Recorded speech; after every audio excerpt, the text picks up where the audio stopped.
Sa usaping pampulitika ngayon, muling umuugong ang diskusyon tungkol sa transparency ng mga public officials, lalo na pagdating sa kanilang Statement of Assets, Liabilities and Net Worth o SALN. At sa pinakahuling issue, umani ng atensyon ang deklarasyon ni Pangulong Ferdinand Marcos Jr. matapos niyang ipasilip ang updated value ng kanyang mga ari-arian gamit ang private appraisers. Ayon sa Malacanang, wala silang nakikitang anumang mali sa hakbang ng Pangulo na kumuha ng private appraisers. Sa katunayan, iginiit ng Palace Press Officer na si Undersecretary Claire Castro na ginawa ito para mas maging malinaw ang impormasyon na ilalabas sa publiko, lalo na kung isa sa publiko man ang updated valuation ng mga properties ng Pangulo. Sa pananaw ng palasyo, mahalaga raw na alam ng taong bayan kung magkano na ang kasalukuyang halaga ng mga ari-arian ng Pangulo. Bakit?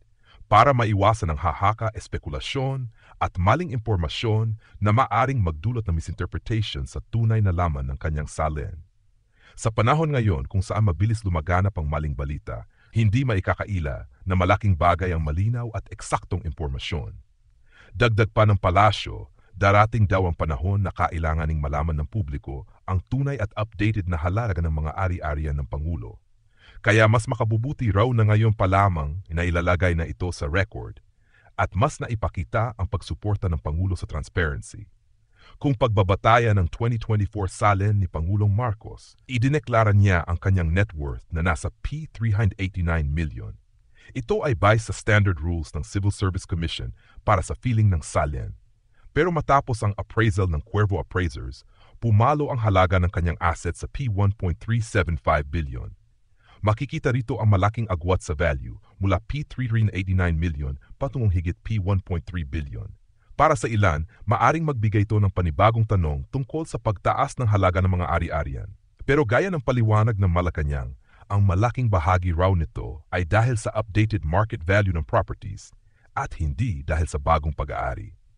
Sa huli, ang tanong ngayon ay hindi lamang kung tama ba ang ginawa ng Pangulo, kundi kung sapat na ba ang transparency na ito para sa publiko.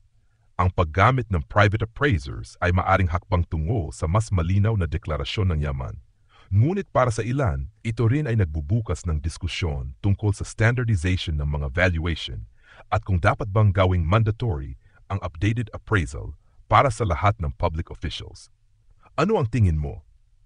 Nakatutulong ba ang hakbang na ito para sa transparency o mas lalo lang itong pinalalawak ang tanong ng publiko tungkol sa tunay na halaga ng mga ari-arian ng mga nasa posisyon?